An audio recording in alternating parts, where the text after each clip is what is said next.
Adelante. Mujer, usted, 4, 5 y 6. Ahí esperamos. Sí, se registró, ¿verdad? Adelante. Gracias, presidente. Muy buenos días. Esteban Durán, Vanguardia, Veracruz. En primera, para el titular del Seguro Social, sobre la situación que está prevaleciendo con los pensionados y los jubilados, quienes estamos en ese proceso, presidente, quienes acuden a las oficinas generales para ver en qué situación o cómo va estas circunstancias, para ver cuánto nos toca, cuánto vamos cotizando, qué es lo que hay que hacer, a quién hay que acudir. Sin embargo, muchos se quejan, muchos jubilados, muchos pensionados, de que en las oficinas no hay quien les dé información, no aparecen en muchas de las ocasiones sus archivos, les hacen dar varias vueltas y se cansan ellos. Inclusive esto obliga, lo mencionan también, de que se tienen que acercar a los coyotes del seguro, que están allá afuera de las oficinas de Seguro Social, para que estos sean quienes les tramiten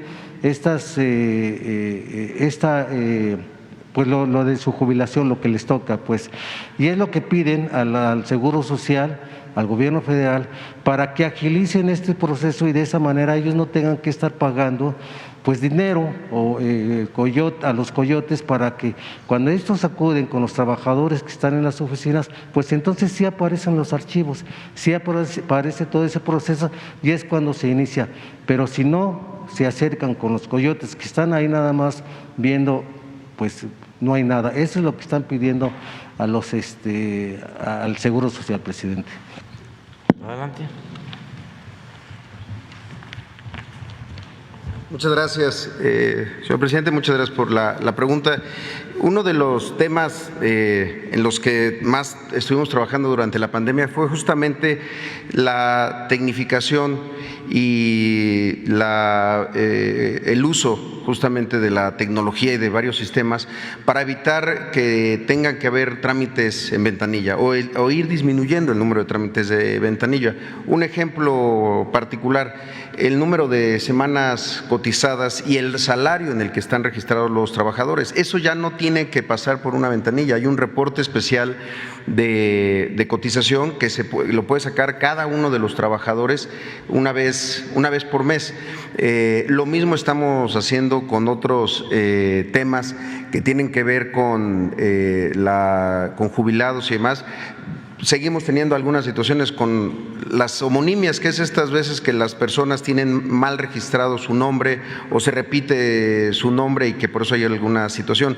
Pero de los elementos más importantes, además de lecciones de la pandemia quizá, es que muchas cosas tienen que evitarse los intermediarios y que se pueden hacer ya en línea, y para eso no se necesita que absolutamente nadie intervenga. Lo que queremos lograr para finalizar este año es que 6 procesos más tengan ya de manera directa y automatizada la posibilidad de que alguien realice esto.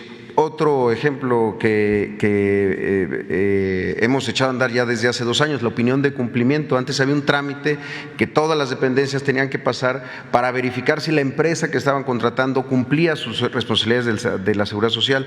Eso ya se eliminó también ya se puede hacer de manera automática. Entonces, le hacemos llegar información sobre todos los procesos que ya no necesitan ni de ventanilla y mucho menos de un gestor o un intermediario que cobre por sus servicios, cuando esto debe de ser 100% gratuito y sin dilación y de manera automática.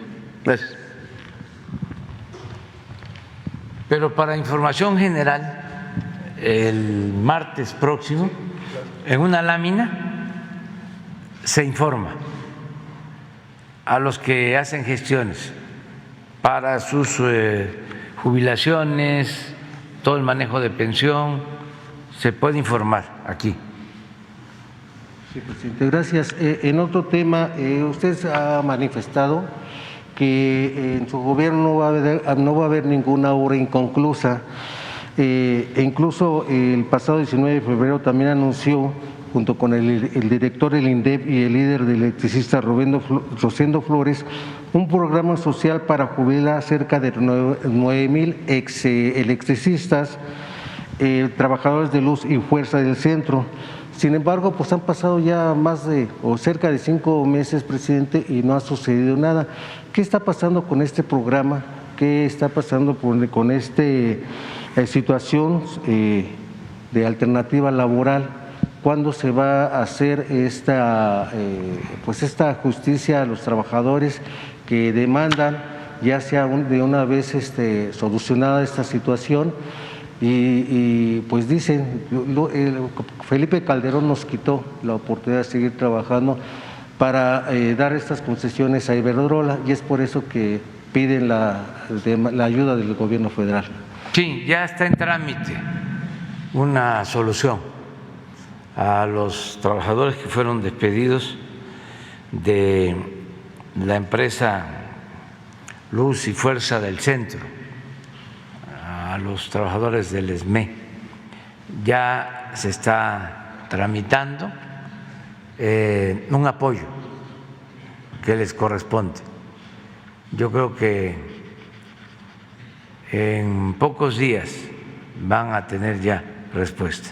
Vamos a cumplir con el compromiso. Gracias. Y finalmente otra queja de las amas de casa, presidente, es precisamente que algunos trabajadores de la CFE en varias zonas del Valle de México, aprovechando de que pues cientos de hogares no han pagado su recibo de luz, ellos acuden a tocar, a sorprenderles y diciéndoles que tienen una orden de corte de luz ante la necesidad de que no tienen por qué, o ellos no quieren que se les corte la luz, las familias, pues les piden dinero para que no les corten esa luz.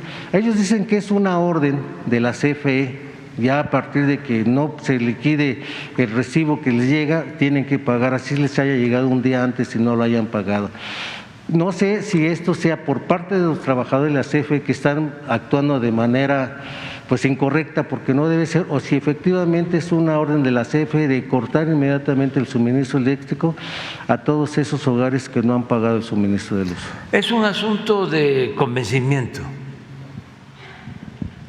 Antes se podía no pagar la luz, no pagar los impuestos, porque el dinero de la gente llegaba al gobierno y se lo robaban los funcionarios, o había privilegios, pagaban la luz, pagaban impuestos los pobres, pero los potentados tenían privilegios. Eso ya se terminó. Estamos barriendo, limpiando, desterrando la corrupción en el país. Y esto nos obliga a todos a cumplir. No es obligatorio nada. Es por conciencia. Todos tenemos que cumplir por nuestra responsabilidad. Todos tenemos que contribuir. Todos tenemos que ayudar. Nada por la fuerza, todo por la razón y el derecho. Entonces, es un llamado a la gente a que todos participemos y que se entienda que el dinero del presupuesto es dinero del pueblo. El presupuesto es sagrado porque es dinero para el pueblo y es dinero, en el caso actual, para la gente más necesitada, para la gente más pobre.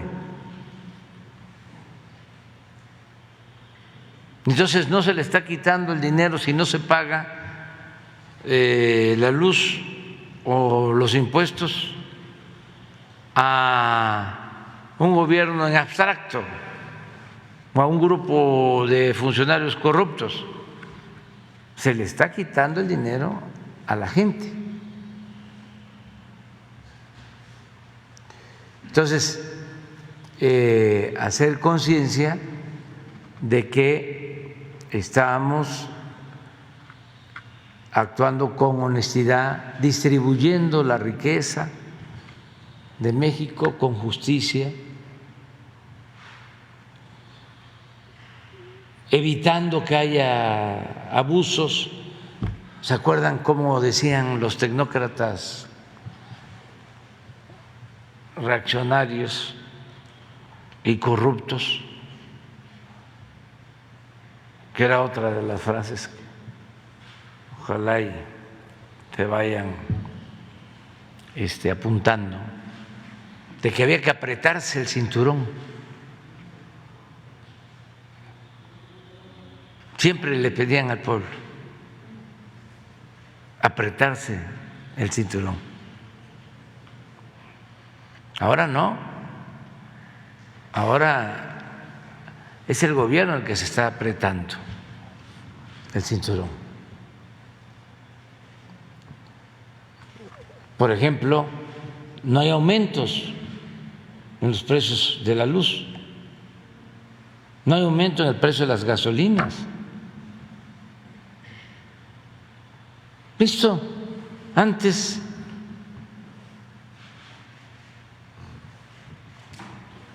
no era tomado en cuenta, no les importaba la economía popular. El secretario de Hacienda del licenciado Peña, el último,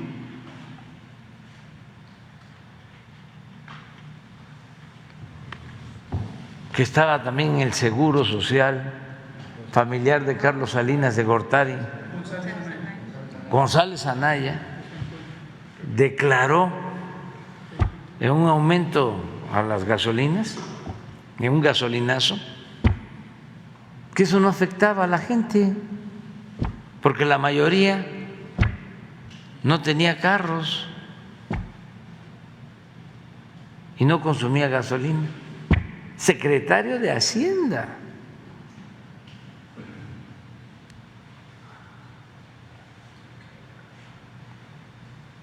Entonces, ya no es lo mismo. También ya no aplica la frase famosísima y desde luego absurda de que la corrupción es parte de la cultura del pueblo de México. No, nuestro pueblo es honesto y es trabajador y es, aunque no le guste a los voceros del conservadurismo, es un pueblo bueno. El problema está arriba. Los camajanes, que se sentían los dueños del país, que son los que están ahora más enojados. Pero ya las cosas han cambiado.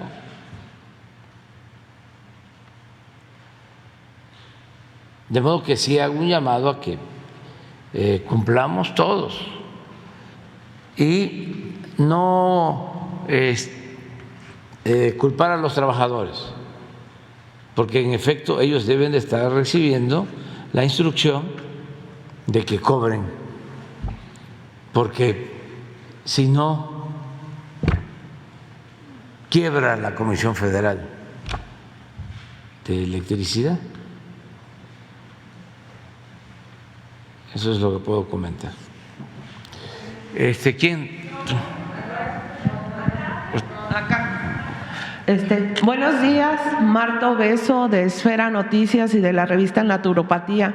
Señor presidente, recordarle que en el 2018, al inicio de su sexenio, se convocaron desde el Senado de la República a la celebración de foros de consulta de salud, una actividad sin precedentes que se realizó en todos y cada uno de los estados de la República Mexicana, reuniendo a más de 9,000 expertos en salud. En ese momento, el doctor Navarro, que es actual gobernador de Nayarit, era presidente de la Comisión de Salud en el Senado de la República. Mi pregunta es, señor presidente, si se está tomando en cuenta toda esta información y todos estos compromisos asumidos para brindar, para fortalecer el sistema público de salud en México, para todo este programa que se está anunciando aquí todos los martes, y si usted tiene conocimiento de qué acuerdos fueron y cuáles son los que se están aplicando, considerando además que entre los primeros estados donde se está fortaleciendo los servicios públicos de salud está el estado de Tlaxcala, y precisamente en estos foros de salud la gobernadora Lorena Cuellar fue muy participativa y sobre todo impulsando las recomendaciones de la Organización Mundial de la Salud. Yo quisiera saber si se está tomando en cuenta todo este trabajo realizado en el 2018. Sí, desde luego. En esencia, lo que se busca es garantizar el derecho del pueblo a la salud. ¿Cómo hacerlo? Pues con un sistema de salud pública eficaz, de calidad, para atender primero a los que no tienen seguridad social, que es más de la mitad de la población, los que no están como derechohabientes del ISSSTE, del Seguro o de otras instituciones. Lo que se está llevando a cabo es la federalización de todo el sistema de salud pública. O sea, ya no la dispersión del sistema de salud, sino la federalización. ¿Cuáles son los temas principales? Mantener en buen estado toda la infraestructura de salud que estaba en el abandono, desde las unidades médicas, los centros de salud, los hospitales, toda la infraestructura. Esto incluye el terminar con obras que dejaron inconclusas, porque para robarse el dinero hacían un hospital para justificar el gasto que se les enviaba desde la Federación, porque en el llamado seguro popular, que ni era seguro ni era popular, lo que se hacía era enviarles mensualmente a los estados una cantidad de dinero. Entonces, ese dinero muchas veces se desviaba para otras actividades y también se aplicaba en construir hospitales, hacer contratos con empresas. No se terminaban los hospitales, quedaban tirados. Estamos hablando de cientos de hospitales abandonados, hechos en barrancas, en zonas inapropiadas y sin considerar de que además de construir el hospital se requiere equiparlo y se requiere tener médicos y tener especialistas de abasto de medicamentos, mantenimiento. Eso no les importaba. Y habían otros casos, hospitales que se hacían con la iniciativa privada, de repente gente influyente se dedicaban a construir hospitales con un sistema llamado de asociación pública-privada, que significaba pagarles a estas empresas 3, 4, 5 veces más del costo del hospital y de la operación del hospital, todo por influyentismo. Un hospital que costaba construirlo 300 millones, llegaban a cobrarlo en 3,000 millones. Y no estoy hablando al tanteo, tengo todas las pruebas de lo que digo. Entonces, ahora estamos mejorando todo el sistema hospitalario desde el primer nivel de atención, que son los centros de salud.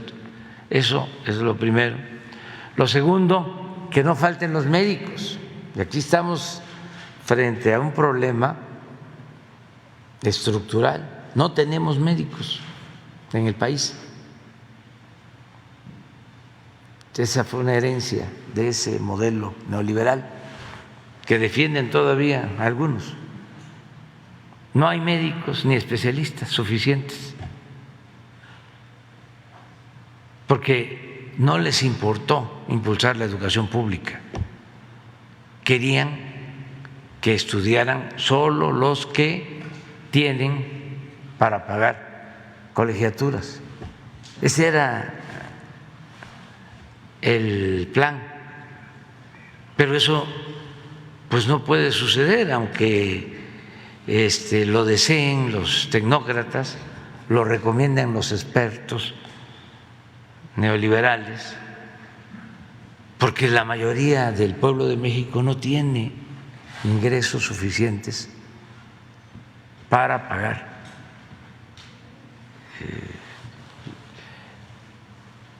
por la salud, para curarse. Entonces, ni tiene para pagar la educación pública, la educación que debe de ser pública. Entonces, ¿qué sucedió? Pues que no hay médicos, esa es otra herencia, no hay especialistas. Entonces, estamos ahora haciendo una convocatoria para que todos los centros de salud y los hospitales tengan médicos y tengan especialistas, porque no había, engañaban.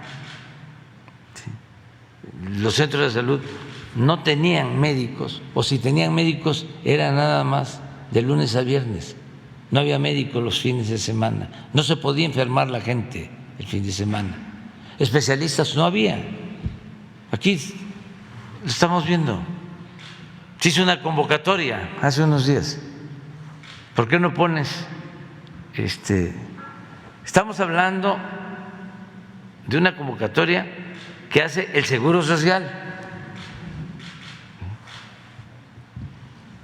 que tiene fama de garantizar más sueldos, más prestaciones que el ISSSTE o que la Secretaría de Salud. Pero ahí no hay otra, la que sigue. Esto es en general. Miren,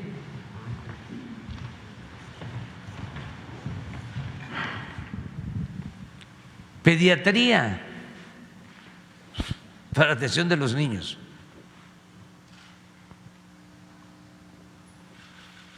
$182 se lograron contratar. Y hay 1,548 vacantes.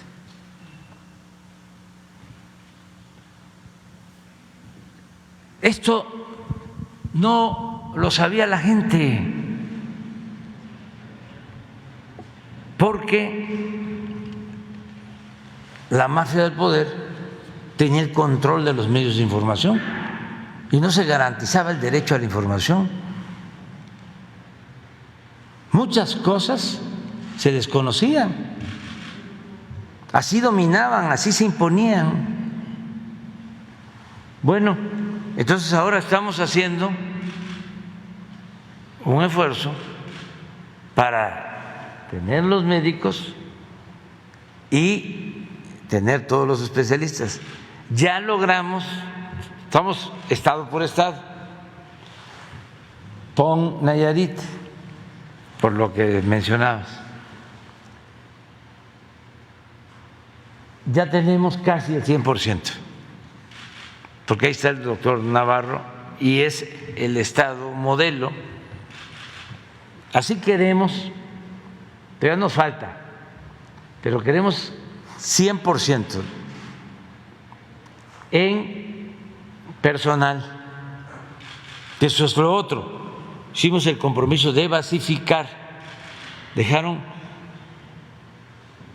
80,000 trabajadores eventuales, algunos que trabajaron por contrato por muchos años. Entonces, el compromiso es basificarlos, tener médicos generales, médicos especialistas, mejorar la infraestructura, equipar los centros de salud y el abasto de medicamentos. Y todo esto gratuito, garantizar el derecho del pueblo a la salud, porque no es un privilegio, es un derecho que tienen todos los mexicanos. Empezamos en Nayarit, seguimos en Tlaxcala, a ver, pasa la lámina, así vamos, y queremos ir avanzando. Entonces sí tomamos en cuenta los foros que se hicieron sobre las necesidades de mejorar el sistema de salud. Se hablaba mucho por cuestiones ideológicas y también por negocio de lo mal que estaba la educación en México, porque allí hubo una lanzada, bueno, hasta Claudio X González encabezó una campaña en contra de la educación pública y muchos otros, pero no se hablaba de la ruina del sistema de salud pública, porque se robaban el dinero de los medicamentos. 10 distribuidoras le vendían al gobierno 100,000 millones de pesos en medicamentos. Y también una mafia que alimentaba hasta medios de comunicación. Por eso no se hablaba de que estuviese mal el sistema de salud. Estaba mal, decían, el sistema educativo. No se escuchaba nada de deficiencias en el sistema de salud. Y lo cierto es que está peor el sistema de salud que el sistema educativo. nada más que la campaña en contra de los maestros y de las maestras con la llamada reforma educativa fue durísima, también en los medios. Entonces, tenemos el reto, el desafío de levantar todo el sistema de salud pública y lo vamos a lograr. Así es, señor presidente, y precisamente este fin de semana el doctor Pedro Centeno Santaella, que entre paréntesis pienso que debería estar aquí todos los martes en el Pulso de la Salud, recordó que para estar de acuerdo con los lineamientos de la Organización Mundial de la Salud y establecer aquí en México un sistema único para que el Estado mexicano tenga la rectoría de manera homogénea y puede utilizar diversos métodos terapéuticos, ya que actualmente la atención en salud está enfocada solo a la alopatía. Pero se tiene también otras disciplinas médicas que han probado su pertinencia, como la acupuntura, la herbolaria y la homeopatía. ¿Usted qué piensa, señor presidente, de que precisamente para fortalecer este sistema único de salud se tomen en cuenta estas disciplinas alternativas? Que estoy de acuerdo, todo tipo de medicinas y de tratamientos y de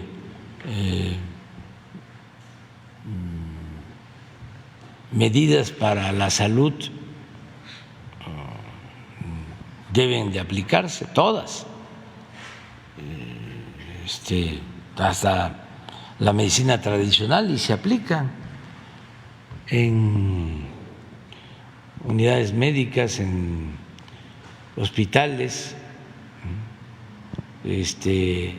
Hay medicina tradicional y se tiene que seguir impulsando. Esto pues es una tarea de la Secretaría de Salud. No sé si quieras aportar algo tú sobre esto, de cómo no hay un enfoque solo a la medicina y sobre todo de porque en las vacantes no vemos oferta para este tipo de especialidades.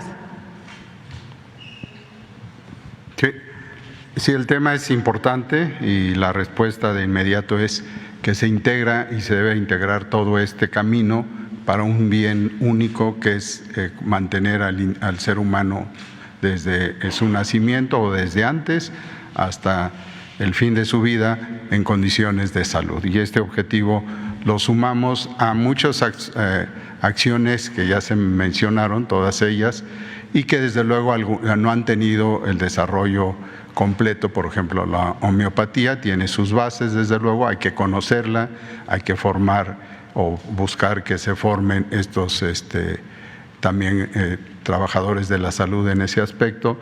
Pero todas las demás acciones que son del pueblo, de que nacen precisamente en nuestra cultura, son bienvenidas. Tan es así que hay, nada más como ejemplo, hay muchos medicamentos que su base real de química está en productos del campo. Y muchos, por ejemplo, en la diabetes, son utilizados con éxito, complementario a veces a lo que en la alopatía, en la medicina tradicional, en la más usada, desde luego juegan un papel colateral importante. Esto no deja de tener, desde luego, la necesidad de darle lo que requiere las poblaciones indígenas y, desde luego, su sabiduría.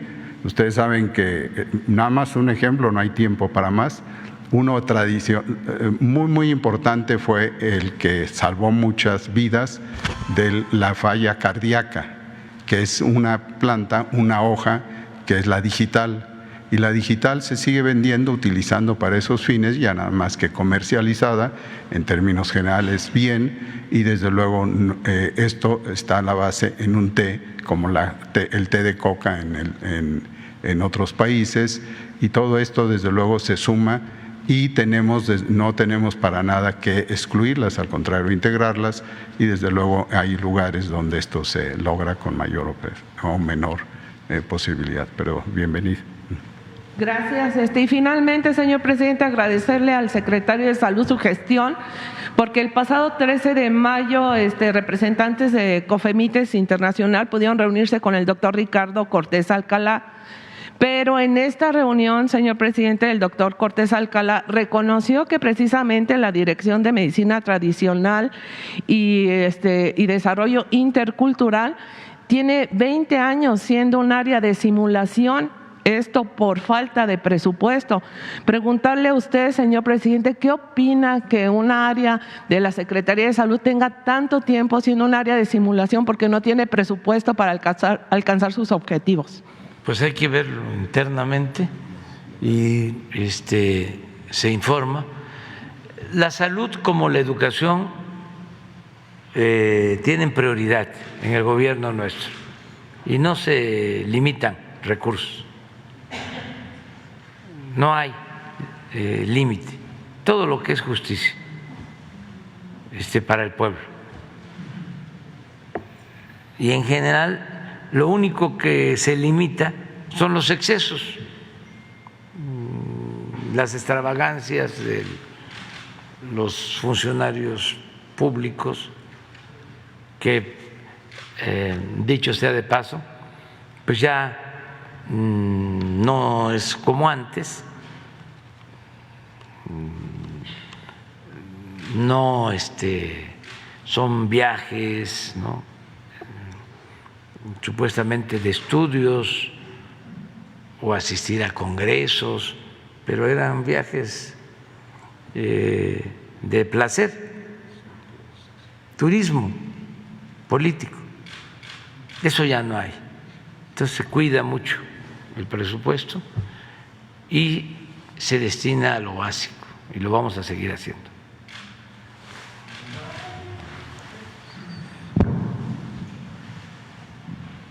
Buenos días, presidente. Buenos días, integrantes del gabinete. Mi nombre es Miguel Velázquez, soy reportero del periódico Publimetro. Y antes de empezar mi exposición, quisiera regalarle, presidente,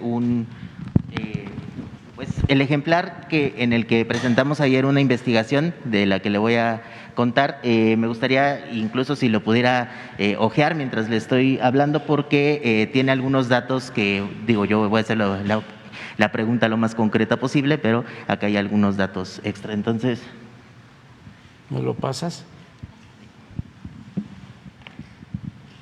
Muchas gracias. El tema del que le quiero exponer, presidente, es una investigación que publicamos, que es sobre los montadeudas. Los montadeudas son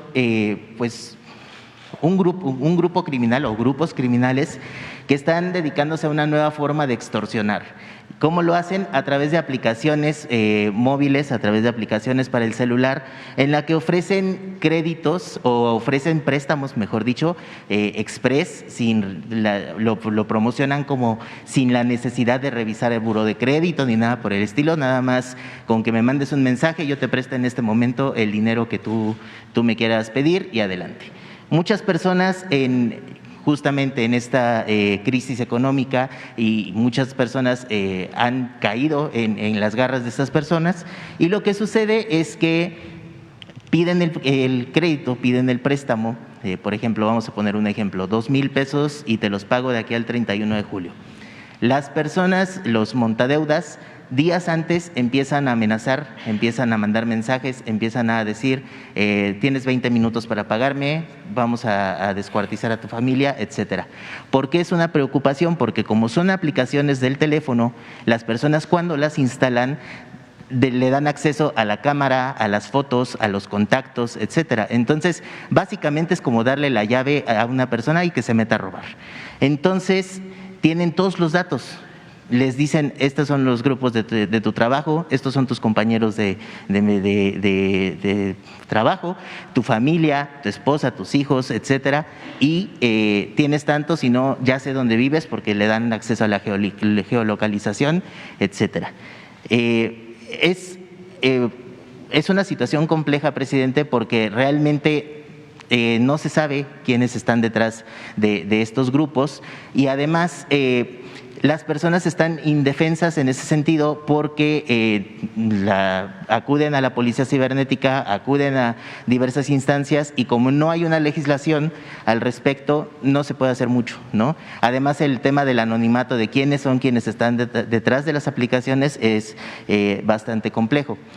Otro de las cosas que suceden, y para dar un poco la dimensión de este asunto, es que les cobran, por ejemplo, esos 2,000 pesos que habíamos dicho, paga uno los 2,000 pesos antes del tiempo pactado y les dicen, no me has pagado la deuda, me tienes que pagar más.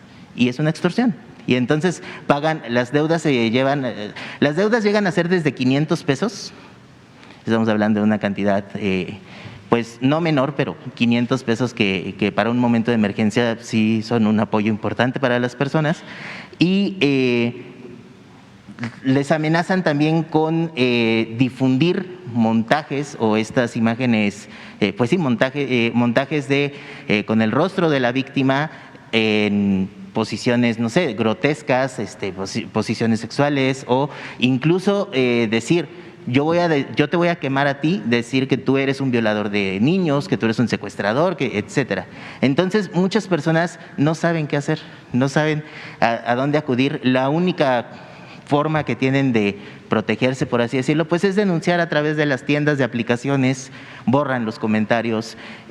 Cuando hacen, lo más que pueden llegar a hacer es eliminan la aplicación y las personas, los delincuentes, porque son delincuentes, no les importa porque vuelven a subir otra aplicación exactamente igual y nada más le cambian el nombre, el logotipo, etcétera. Entonces, esta investigación está publicándose en Publimetro toda esta semana. Este es el primer ejemplar y pues me gustaría preguntarle, presidente, ¿qué información tenía usted de esta forma de extorsión? Y también preguntarle si se analizaría alguna manera de legislar o regular las aplicaciones que existen en nuestro país, porque es realmente muy sencillo caer en las garras de estas personas. Y preguntarle también pues qué opina al respecto. Sí, pues primero pues felicitarles por la investigación, porque esto ayuda mucho a que la gente no sea extorsionada. Ya podemos decir que los denominados montadeudas, así es, ¿verdad? Sí. Son parte del crimen organizado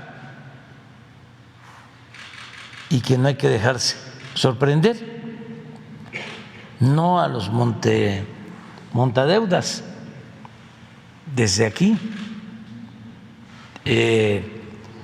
y tener mucho cuidado, porque es como las cajas de ahorro de antes, que se instalaban en los pueblos y para obtener clientela empezaban a pagar tasas altas de intereses. La gente, pues por beneficiarse, confiaban, depositaban ahí sus ahorros y de repente desaparecían. Muchos fraudes de ese tipo. Entonces, no caer en esas trampas y vamos nosotros a investigar. Le voy a pedir a Ricardo Mejía que haga una investigación y que hable con ustedes para que tengan todos los elementos y nos dé un informe más completo sobre esto y otros mecanismos que hay para estafar la utilización de recomendaciones de funcionarios públicos, el hablar en mi nombre. Una vez le hablaron al gobernador de Sonora, nuestro amigo, hermano, Alfonso Durazo, para decirle de que yo estaba pues necesitado de un dinero y que si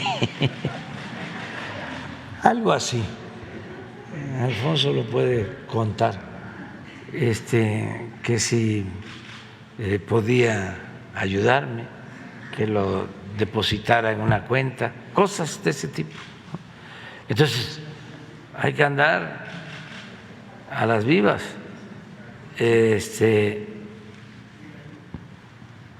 Entonces, vamos a considerarlo, ¿no? Muchas gracias, presidente. Y sí, un dato que también hoy presentamos en portada en Publimetro es que estas estafadores, estas personas mandan hasta 300 mensajes en una hora con amenazas, con insultos, con todo este tipo de situaciones. Entonces, es importante hablar de ello, sobre todo para que están aprovechando estos vacíos legales, presidente. Sí, hay que ver qué se puede hacer legalmente. Y también ver con las aplicaciones, ver con Twitter y con Face y con todas las aplicaciones de Internet, porque sí tiene que haber control. Es lo de los bots, ¿cómo no van a saber de que contratan granjas de bots? Y si no tienen el mecanismo, lo deben de crear. El caso de Twitter o de Face, lo de Twitter es clarísimo de que echan a dar campañas de calumnias, de mentiras pagadas, inflan datos. ¿Cómo una empresa no va a saber de que es artificial, de que no es real lo que está sucediendo en su red? Dos cosas: o les importa más que nada el dinero, más que la ética, o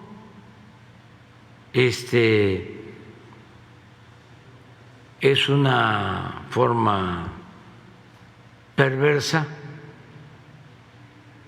de entender la comunicación. Entonces, todos tenemos que ayudar y todo tiene que ver con la verdad. Vamos a profundizar en esto. Muchas gracias, presidente. Y en un segundo tema me gustaría preguntarle, hace poco, hace un poco más de un mes, unos días, el 31 de mayo, se firmó aquí pues el acuerdo de la prohibición de los vapeadores y demás. Preguntarle, en este primer mes, ¿qué corte de caja nos puede dar? ¿Qué ha pasado? ¿Ha habido decomisos? ¿Qué ha habido? Porque pareciera que hay algunos lugares en donde la gente sigue reportando que se siguen vendiendo y no tengo información, no sé si tú podrías, vapeadores, que si a partir de que se prohibió el comercio, ¿qué ha sucedido? ¿Qué saben ustedes? Perfecto. Con mucho gusto, gracias por preguntar esto. Les recuerdo a todo el pueblo de México que los vapeadores y cigarrillos electrónicos son modalidades igual o más tóxicas que los cigarrillos convencionales y otros productos del tabaco, que es completamente falso que sean una alternativa para dejar de fumar o para evitar fumar, que es completamente falso que sean una forma suave o menos agresiva del tabaco. Son productos tóxicos. No hay dosis de tabaco que pueda ser benéfica para el cuerpo humano, no hay dosis de tabaco segura y no hay forma de presentación del tabaco que pueda ser menos dañina que otras. ¿Qué ha pasado desde que el presidente firmó aquí en presencia pública y se promulgó inmediatamente en el Diario Oficial el decreto que prohíbe la circulación y comercialización de vapeadores, cigarrillos electrónicos y sustancias como las mezclas y los cartuchos que utilizan estos dispositivos? Que tuvimos una reacción en su mayoría muy positiva. Al día siguiente, literalmente, de que se emitió el decreto, que salió en la versión vespertina del Diario Oficial, ya teníamos la mayoría de las tiendas o boutiques de las marcas principales de vapeadores y cigarrillos electrónicos cerradas. O sea, tuvieron muy claro que no podían cometer un acto ilegal y decidieron cerrar. Desafortunadamente, hay otros modos de comercialización menos predominantes en pequeñas tiendas que están vendiendo diversos productos de consumo a través de la inhalación y han seguido ofreciendo los productos. Esto lo podemos ver incluso en centros comerciales, donde hay unos pequeños kioscos que venden todo tipo de productos, juguetes, cubos, varios artefactos, y siguen vendiendo vapeadores. ¿Qué estamos haciendo?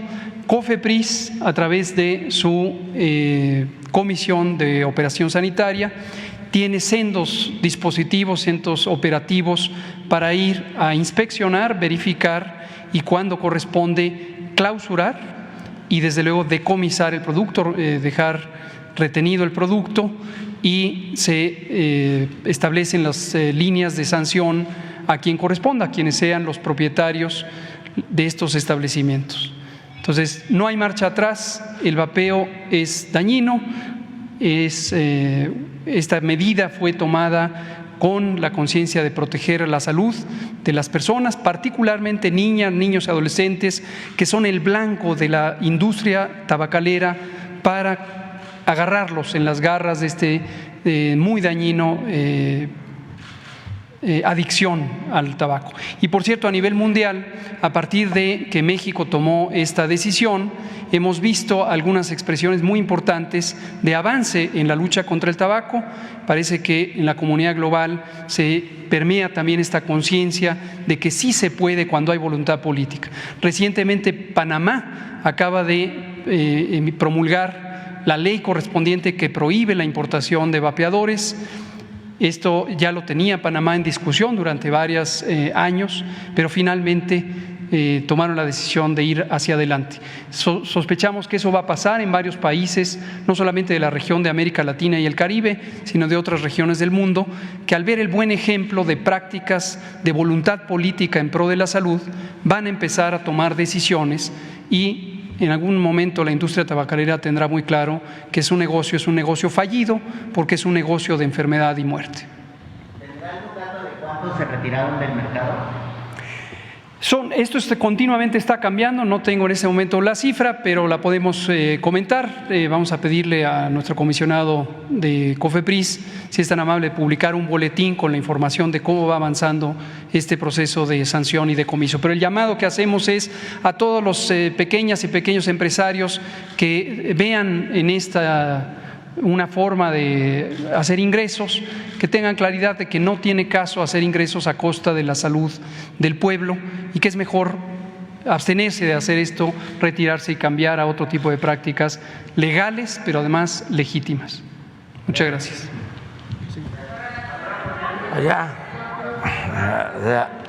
Camisa roja.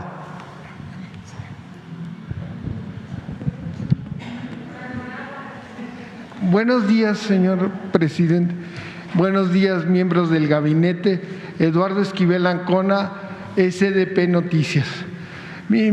El pasado domingo 3 de julio salió una nota en el diario Le Monde donde se hablaba de que la compañía Nestlé estaba boicoteando la ley de etiquetado para prevenir el sobrepeso y no comer productos chatarra, advertir de los productos chatarra que son nocivos para la salud. En esta nota del diario Le Monde se hace ver que la compañía helvética con su gobierno trató de boicotear este etiquetado y pues la pregunta sería si ustedes supieron de este intento de boicot de la compañía Nestlé, que no ha salido de México, sigue invirtiendo. Usted nos dijo que la próxima semana, creo, va a ir a inaugurar una planta que en Veracruz, de esta gran empresa que tiene en México el monopolio de la leche en polvo, del café soluble, de la leche evaporada. Entonces, ¿qué ustedes supieron de este boicot? Y pues qué bueno que no se dejaron, que la ley se promulgó y pues ya tenemos advertencia a los mexicanos sobre lo nocivos de ciertos productos alimenticios. Sí, fue un proceso de diálogo, de discusión, de un grupo amplio, tanto del gobierno como de la industria,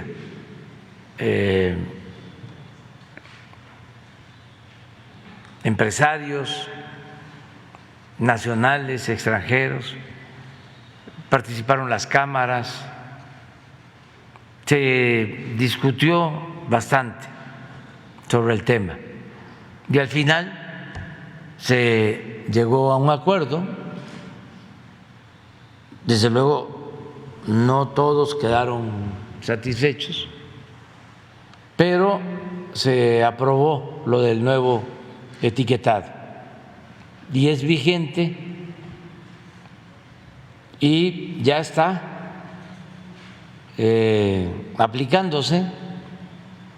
En el caso de Nestlé es probable que se hayan inconformado como otras empresas, pero no han dejado de trabajar en México, de invertir.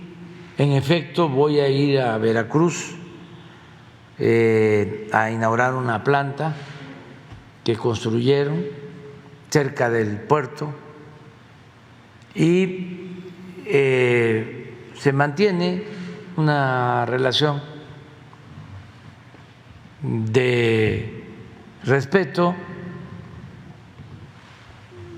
y es pues lo que siempre sucede en las democracias, de que son posturas distintas, porque también son intereses diferentes. La empresa defiende, ¿no?, su producto y el comercio, y el gobierno tiene que defender a la empresa, pero también tiene que procurar que no se afecte a los consumidores, que no se afecte la salud Por eso es buena la democracia y la separación de poder económico con poder político, porque antes el poder económico era el que dominaba. Los funcionarios que ni siquiera eran servidores públicos actuaban como empleados de las grandes empresas, del poder económico. Y el gobierno democrático tiene que representar a todos, a ricos y a pobres, y no ser un comité al servicio de una minoría. Siempre lo he explicado, bueno, desde Aristóteles se sabe de que la democracia es el mejor sistema de gobierno y significa la representación del pueblo.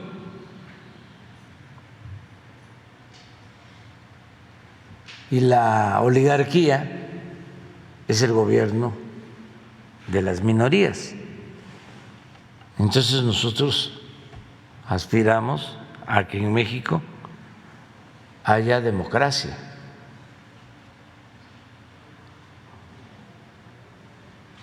Es Aristóteles el que define que hay 6 formas de gobierno: la aristocracia, la democracia, la oligarquía, la monarquía, no recuerdo ahora las 6, pero ahí queda de tarea. Y él va explicando por qué es mejor una que otra y llega a la conclusión que la mejor forma de gobierno es la democracia. Algunos dicen la menos mala. No, es lo mejor que hay. El gobierno del pueblo, para el pueblo y con el pueblo. Entonces, que el gobierno represente a todos, busque la conciliación, los equilibrios, pero siempre pensando en proteger al débil de los abusos que comete el fuerte, no permitir la prepotencia, no permitir el clasismo, no permitir el racismo, que haya justicia, que la riqueza que se genera, que se produce, se reparta con justicia, que no se concentre en unas cuantas manos. Pues todo eso es la democracia. Entonces, llevamos buena relación con los empresarios de Nestlé. ¿Y con el gobierno suizo también? Sí, sí. No tenemos dificultad, no tenemos problema con ningún gobierno. Son buenas nuestras relaciones con todos los gobiernos del mundo y tenemos buena relación con el gobierno de Estados Unidos.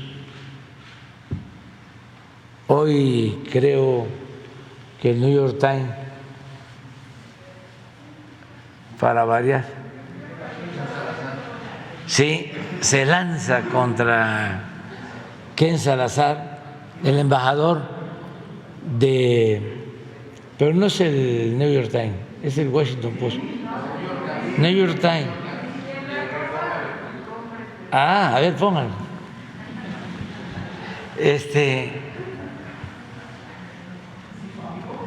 Sí, es mi amigo y es un hombre bueno, sensato,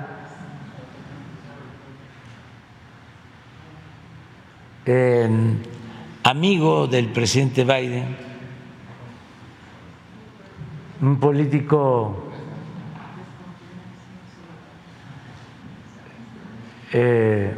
muy responsable, de Colorado, que viene de abajo, de origen mexicano, además simpático, es muy amigo del presidente Biden.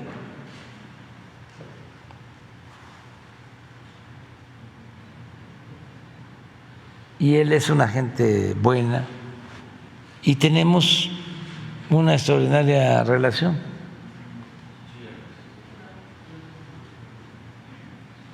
A él le conté una vez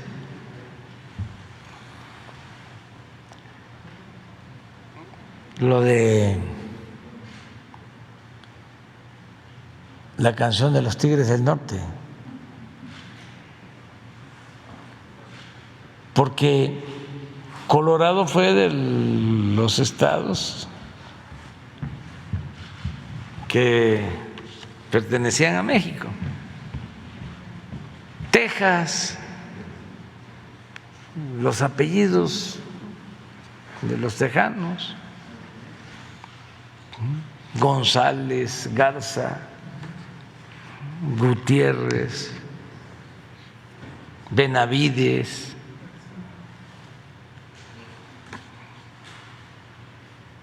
Rodríguez.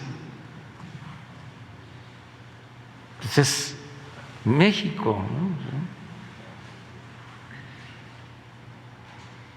Y a él le conté lo de el corrido de los Tigres del Norte, ese que dice: yo no crucé la frontera me cruzó. Y es muy buena persona y son muy buenas las relaciones, pero lo voy a decir, los conservadores, reaccionarios, sí quisieran tener un halcón de embajador. Hay un embajador estadounidense cuyo nombre es preferible olvidar, el peor embajador que ha habido en la historia de México. El embajador, lo voy a decir, Wilson, que fue el que preparó el golpe de Estado contra Francisco I. Madero, nuestro apóstol de la democracia. Pero así como existió ese embajador nefasto,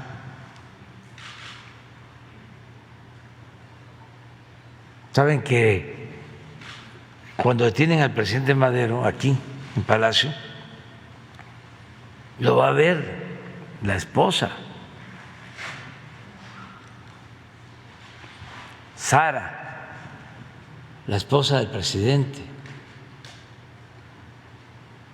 va a hablar con él y le dice de manera brutal: señora, su marido se lo buscó, no me hizo caso. Entonces, existe en Estados Unidos y en el New York Times, ponlo, todavía esa mentalidad. Ya les voy a mandar a los del New York Times las memorias de Joseph Daniel, el embajador de Estados Unidos en México en la época del presidente Roosevelt, para que vean la diferencia entre Wilson y Daniel.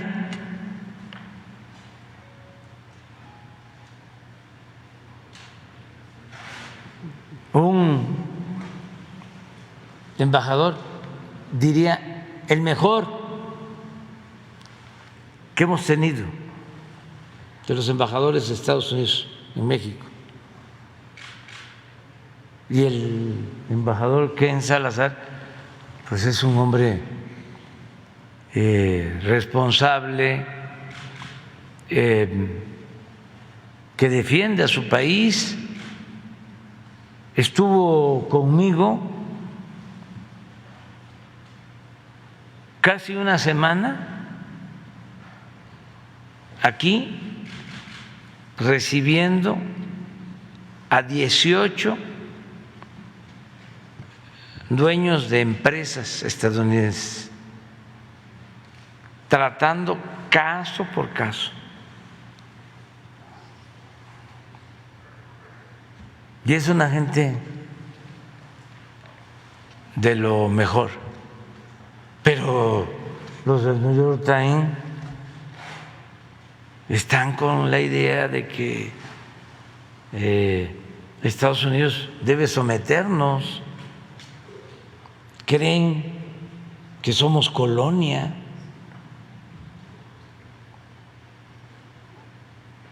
No. México es un país independiente, libre, soberano. No se subordina a ninguna potencia, a ninguna hegemonía, a ningún gobierno del mundo, sean nuestros vecinos de Estados Unidos o sean de China o de Rusia. Nosotros somos respetuosos de todos los países del mundo, por eso nuestra política de no intervención y de autodeterminación de los pueblos. Entonces, nuestro apoyo a Ken, pero para que vea también lo que se siente.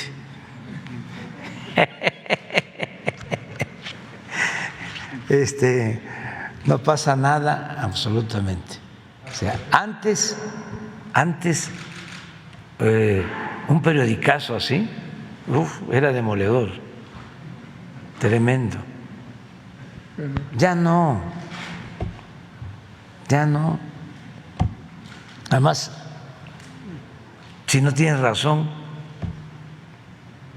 si es una falsedad, es una mentira.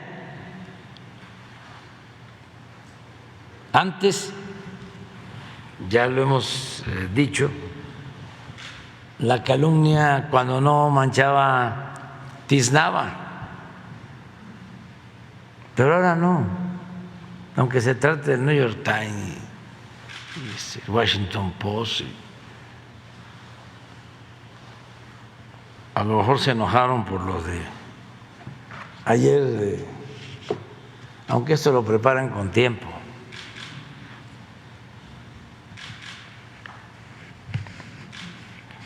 Los de Assange,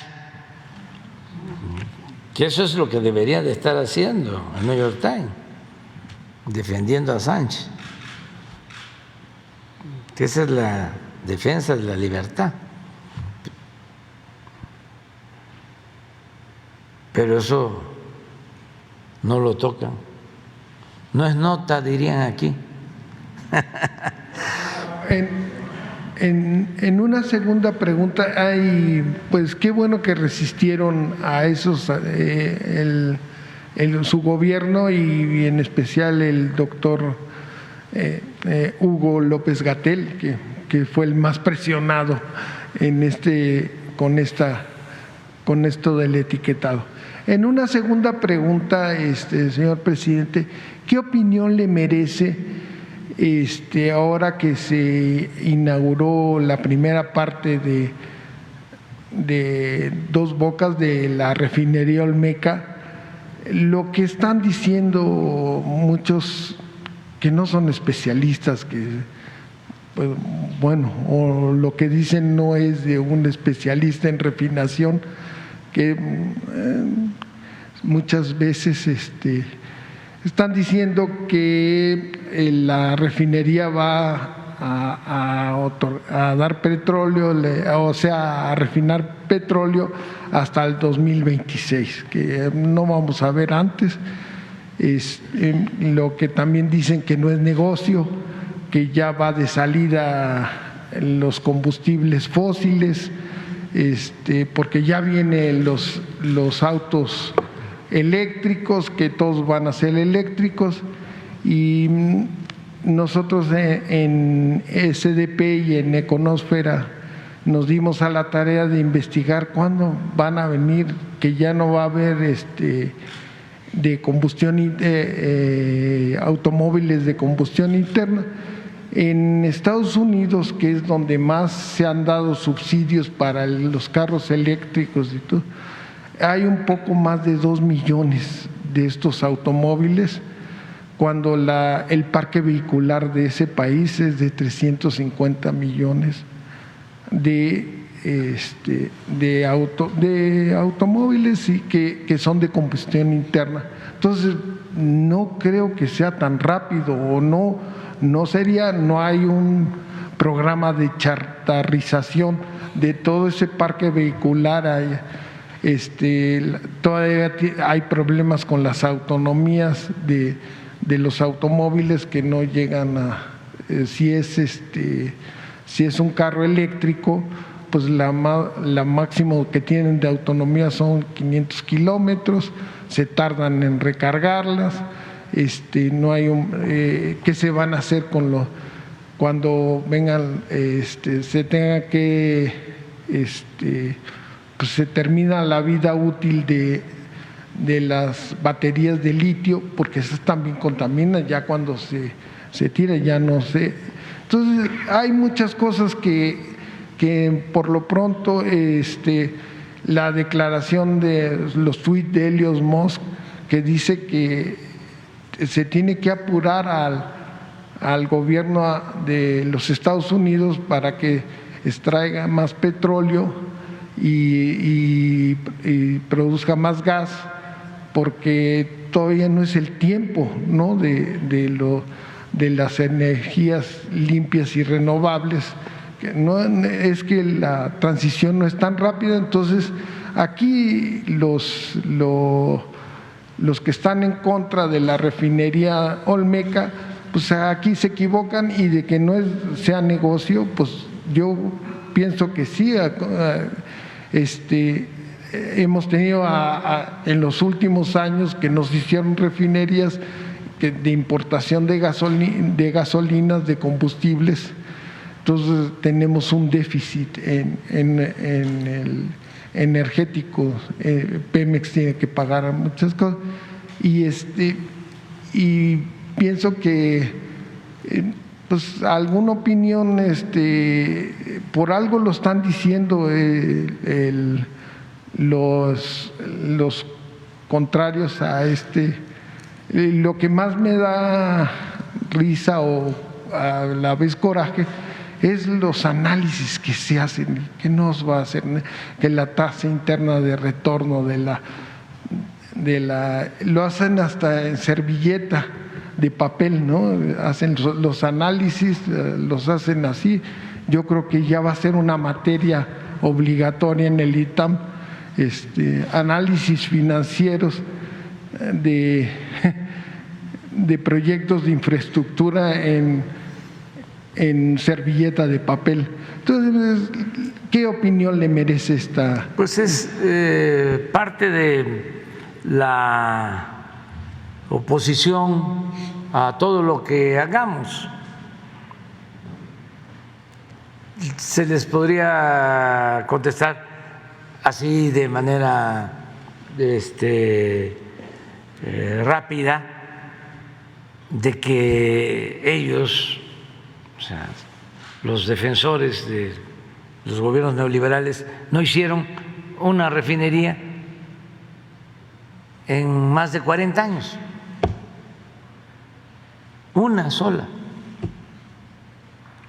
Y si ya queremos llevarlo al detalle, pues recordar de que ofreció Calderón hacer una refinería, hicieron toda una laraca y terminaron cancelando la refinería y solo hicieron una barda. Pero si lo vemos más a fondo, pues sí podríamos decir algunas cosas que tienen que ver con errores que se cometieron a nivel mundial, que eso no tiene que ver solo con los editorialistas del Reforma o del Universal o del Financiero, no, del New York Times, del Washington Post y del Financial Times.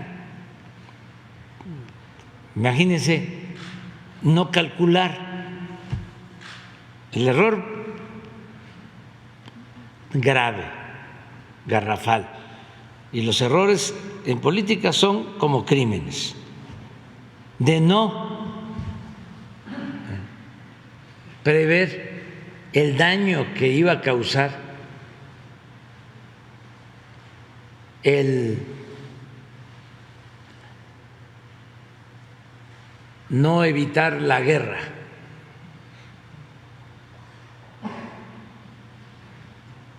O la invasión de Rusia a Ucrania. ¿Qué hicieron los expertos? Es un error garrafal, dolorosísimo por el daño que causaron. ¿Que no la política se inventó para evitar la guerra? ¿Dónde estaban los políticos? ¿Dónde estaban los expertos y los tanques de pensamiento?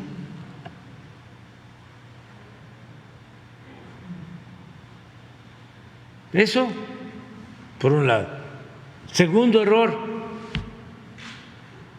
¿cómo no calcular lo que estás planteando? De que el proceso de transición hacia las energías limpias lleva tiempo. Política, entre otras cosas, es tiempo, manejo de tiempos. ¿Cómo recomiendan todos los expertos que había que dejar de pensar en el petróleo y ya no invertir en exploración, en extracción de petróleo, ni en refinación, porque ya venían los carros eléctricos? Esto me recuerda lo que hicieron cuando la llamada reforma energética, que engañaron a la gente diciendo ya viene la dolariza, viene el dinero de inversión extranjera a raudales para incrementar al doble la producción de petróleo en México, y no llegó nada. Pero todo esto tiene que ver con esos expertos. ¿Cómo no hacer proyecciones apegadas a la realidad? ¿Cómo quedan los especialistas en todo esto? ¿Qué hicimos nosotros? Pues dijimos, vamos a seguir necesitando el petróleo y vamos a seguir necesitando las gasolinas. Si nosotros no hubiésemos invertido en extracción de petróleo, primero en exploración para descubrir nuevos campos y luego en extracción, estaríamos, ¿no tienen la tendencia de producción de petróleo? Para que vean, 15 años consecutivos de pérdida de producción. Si no nos metemos a invertir, estaríamos sin materia prima. Segundo, si no levantamos las refinerías que nos dejaron casi en ruina, no tendríamos capacidad para refinar nuestra materia prima. Acerca de que no es negocio la refinación, siguen con eso. Les voy a dar una noticia. De enero a la fecha ya se pagó la refinería que compramos de Deer Park. Imagínense si fuese negocio. Los 600 millones de dólares que se pagaron ya los recuperamos de utilidad y todavía los del Reforma de esta tecnocracia muy atrasada, por dogmática sobre todo, porque están muy enajenados, siguen hablando de que no es negocio la refinación. ¿Saben a cuánto están trabajando de su capacidad las refinerías de Estados Unidos? Al 95% de su capacidad, porque tienen una crisis de falta de plantas de refinación. Yo aquí aconsejaría que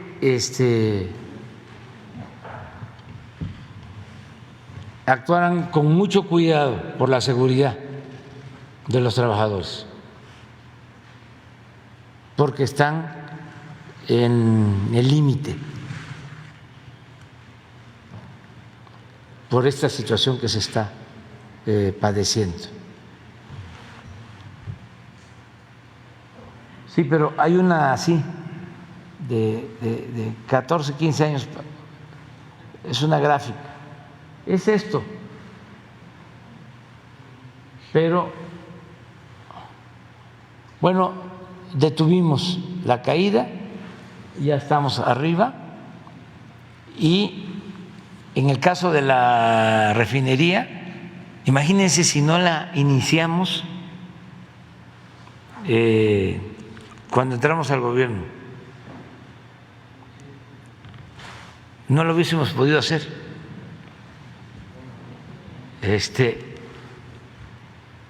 Por tiempo. Entonces sí, es más, cuando entramos al gobierno se licitó y nos las entregaban si la hacíamos con una empresa particular, creo que hasta el 26, Rocío, en un caso. Ah, sí, pero hay una, bueno, después la. Entonces, a tiempo, se actuó a tiempo. ¿Y cuándo va a estar? ¿Que va a producir hasta el 2026? No. Hemos hecho el compromiso con Rocío. Toda planta de esta naturaleza tiene que integrarse, ¿sí? Y lleva tiempo para que empiece a producir en su totalidad. Así fue cuando se construyó la última refinería en México, a finales de los años 80, hace más de 40 años. Se inauguró la primera etapa, iniciaron las pruebas y empezó a operar 6 meses, un año después, a toda su capacidad. Aquí queremos ya para diciembre, ¿así es o no? Sí, queremos para diciembre. A ver, de una vez.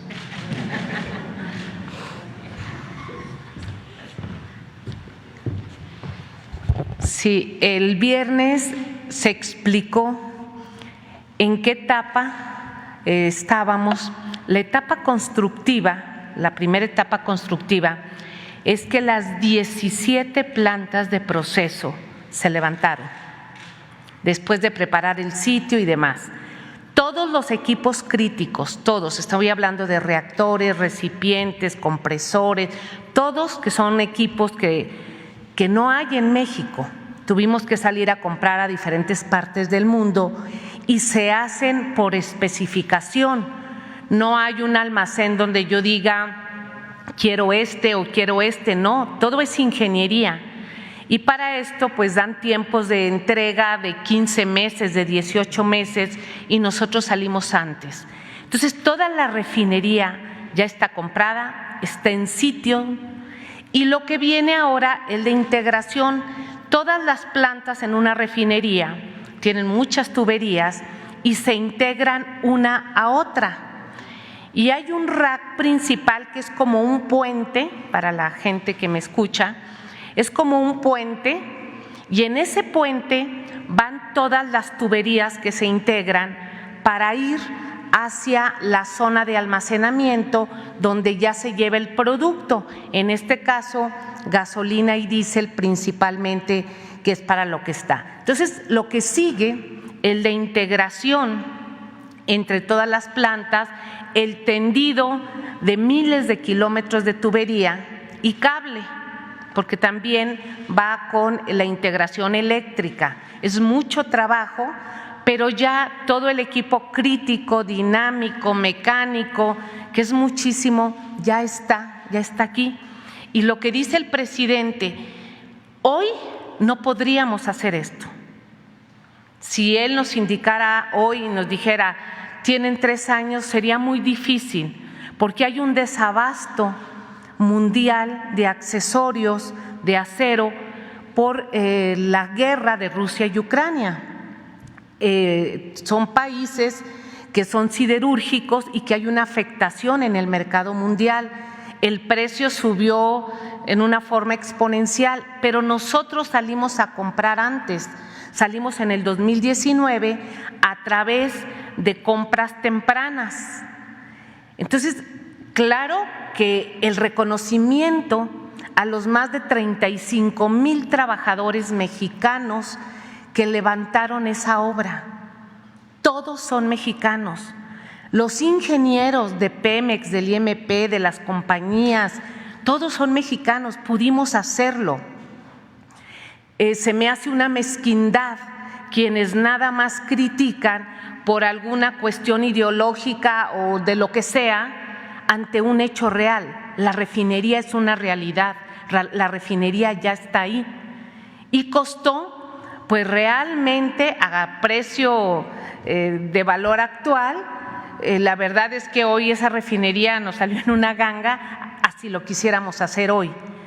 Es una obra, se explicó el viernes cuánto cemento, cuánta varilla, toda la proveeduría nacional trae un contenido nacional de 72%.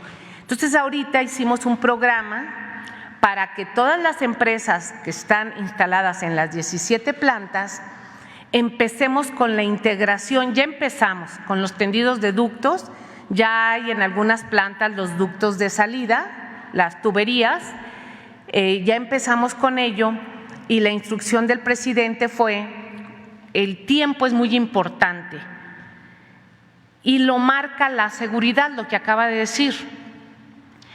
Se hacen pruebas y arranques de más de 90,000 equipos. Equipos son válvulas, bombas, reactores, compresores, todo. se va haciendo el tendido y se va probando equipo por equipo.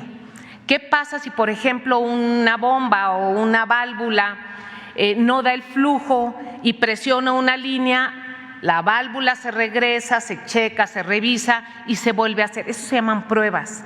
Y eso lo hace un equipo especializado que pues nosotros en Pemex son nuestros refineros. En México nada más los refineros son Pemex, que ya estamos integrando para iniciar. Entonces sí, el compromiso con el presidente es tratar de que en diciembre podamos meter el primer barril, que la integración pueda quedar. Tenemos mucha confianza en que todos los equipos son nuevos, son de seguridad, se hicieron con base de ingeniería, con cálculos exactos, pues no tengamos los problemas. Pero lo marca la seguridad industrial y pues la velocidad del trabajo. Y ese es el compromiso, presidente. Ya terminamos, porque ¿saben qué cosa? Faltan dos cuestiones. Una, quiero expresar mi inconformidad por la forma en que se llevó a cabo un procedimiento judicial en Campeche. Hablo de la forma en que entraron a hacer una diligencia en la casa del presidente del PRI. Ustedes saben que el señor no es santo de mi devoción, pero no estoy de acuerdo con el procedimiento, porque es indigno, porque no se puede humillar, vulnerar la dignidad de las personas. Tengo dos cosas bien presentes. Cuando Televisa entró por gestiones ante el gobierno de Estados Unidos con cámaras a la casa de Saddam Hussein y un reportero famoso mostró de cómo vivía y se hizo todo un espectáculo. Y recientemente lo que le hicieron a Evo, que igual entraron a su domicilio y grabaron todo para degradarlo, además con pintas racistas. No estoy de acuerdo con eso. Se debió haber hecho el acto judicial sin la propaganda.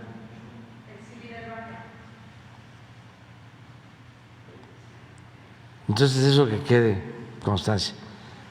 No estoy defendiendo al señor. Estoy diciendo que esos procedimientos no deben de prevalecer en un país democrático y respetuoso de las libertades. Y lo segundo que quiero decir es que celebro el comunicado de la Iglesia Católica y de los jesuitas, porque están hablando en su comunicado de ayudar para que entre todos construyamos la paz. Es otro tono. Sí, estoy de acuerdo. También. Porque son seres humanos. Ese es otro asunto. Pero lo que ellos plantean de que se debe de tratar aún a estas personas como seres humanos y convocarlos a deponer su actitud. Esto es muy importante porque es el perdón.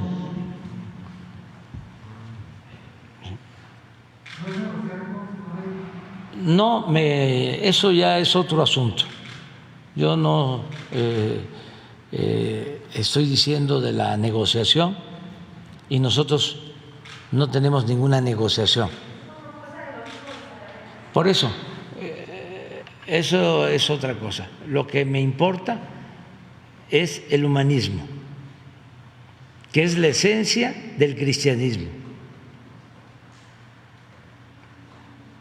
Porque ya estaba yo escuchando otras voces. Ya no puedo decir hitlerianas, pero fascistoides, de eliminar de la ley del talión, de el que a hierro mata, a hierro muere. Y eso no tiene que ver con el comportamiento de las iglesias, ni de ninguna persona con buenos sentimientos. Y entender que todos los seres humanos nacemos buenos, no somos malos por naturaleza. Son las circunstancias las que llevan a algunos a tomar el camino de las conductas antisociales. Y la paz es fruto de la justicia. No es el exterminio, no es la guerra. Entonces, sí me gustó mucho ese planteamiento.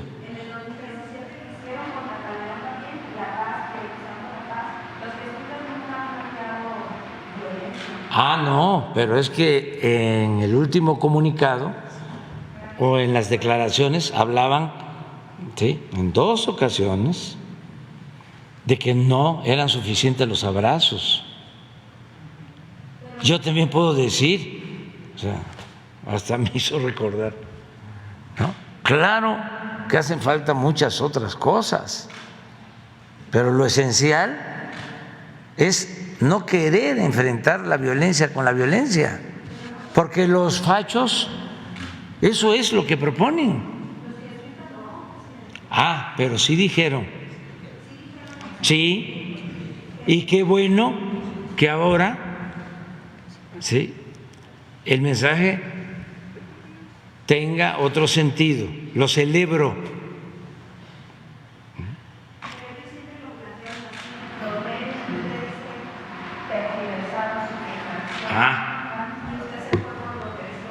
No, pero fueron hasta hubieron aplausos. Sí, y hubieron aplausos. Tengo la información, ¿sí?, y de conservadores que estaban ahí, ¿sí?, cuando se hizo esa mención.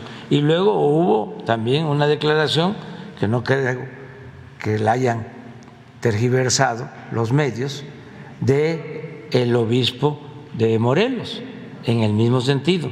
Entonces, el documento de ayer, que por cierto lo firma también el obispo de Morelos, es completamente distinto.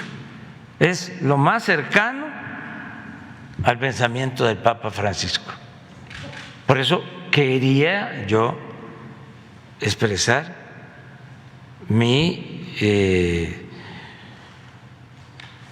gratitud para que entre todos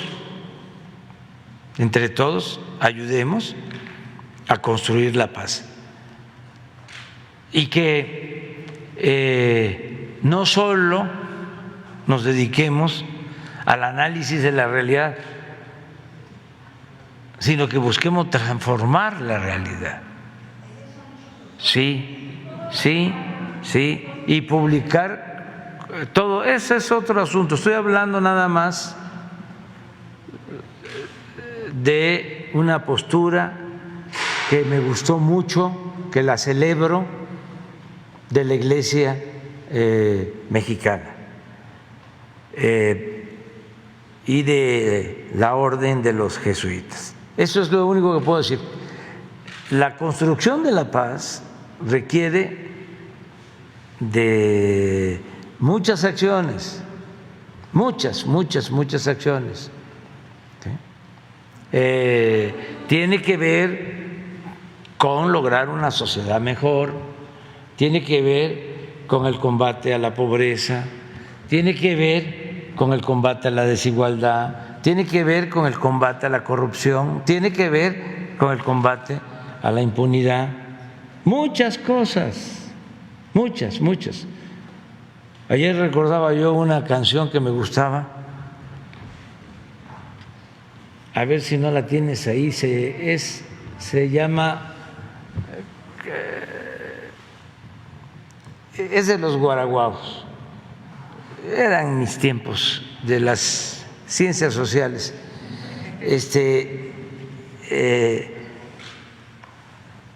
que se decía, dice así más o menos: no basta rezar, no basta rezar para construir la paz, para conseguir la paz. Sí, no basta rezar, pero ayuda, o sea, y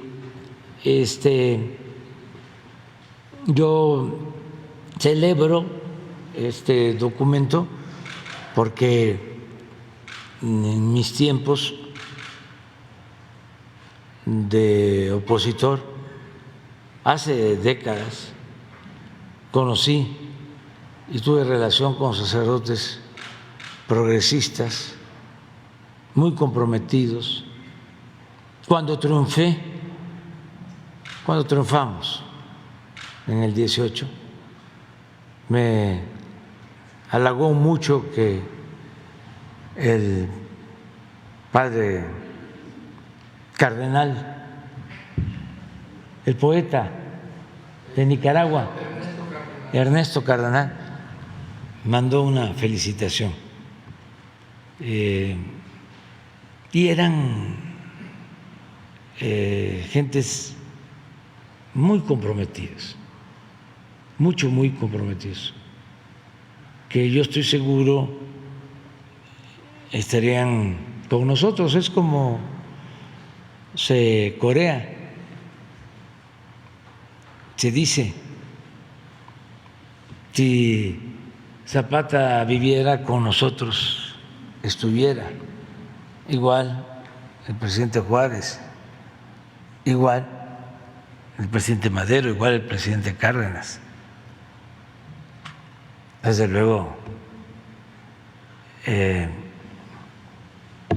Santana no, ni Porfirio Díaz,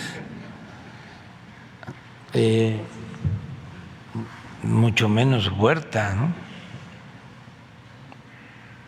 Salinas, pues ya sabemos que no está, ¿no? O sea, bueno, adiós. ¿Lo tienes? Nos vemos. la gira del fin de semana a Chiapas. Viernes, sábado y domingo. No, no va a haber mañanera el lunes aquí y terminando la mañanera salimos a Estados Unidos. ¿Mande? Todavía no tenemos definido el programa. Bueno.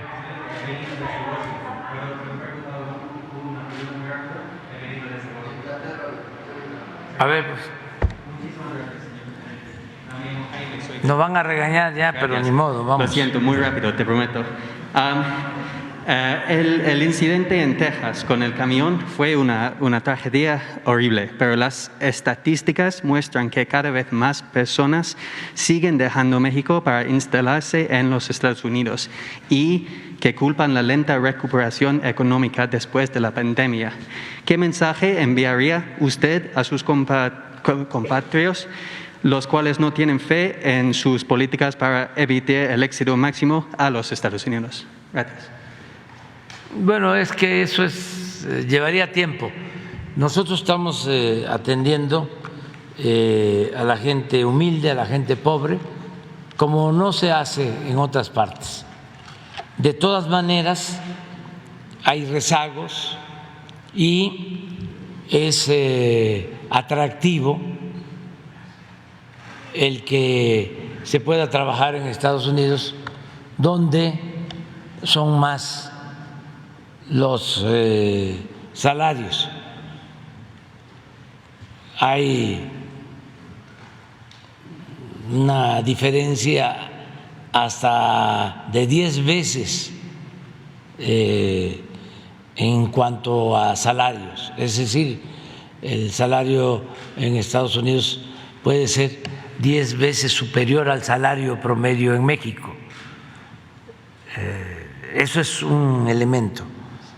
El otro elemento a considerar es que ya son 38 millones de mexicanos en Estados Unidos. Hay muchas familias y ahora en Estados Unidos, precisamente por no querer aceptar la realidad. ¿Y va a cambiar con título 42 si se quita? No, lo que hay que hacer es permitir la llegada de trabajadores de manera ordenada a Estados Unidos, pero no aceptan, y a eso voy a convencerlos, de que no tienen fuerza de trabajo. En Estados Unidos, ¿usted vive allá? Vivo en Washington, soy inglés. Sí. Bueno, hay lugares en donde se llega a un restaurante y solo están ocupadas 3 de 10 mesas. Y quiere uno ir a comer ahí y le dicen no le podemos dar servicio porque, bueno, pero si tienen las mesas, está abierto. No tenemos personal de cocina ni para atender las mesas. Entonces no tienen trabajadores, pero no quieren aceptarlo. Y desde hace mucho tiempo apuestan a la ilegalidad por 2 razones. Porque pagan menos y no dan servicios, es decir, prestaciones a los trabajadores, y porque los pueden correr cuando se les dé la gana, porque se consideran ilegales. Entonces, eso es lo que hay que atender. Es decir, a ver,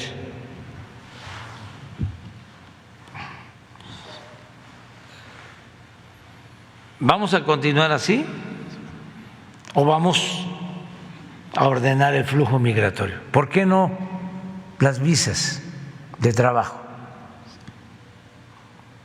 ¿Por qué no ordenamos el flujo migratorio? ¿Por qué ponemos en riesgo a la gente? ¿Y vas a pedir eso al presidente Biden? Sí, ya lo he pedido y lo voy a seguir planteando.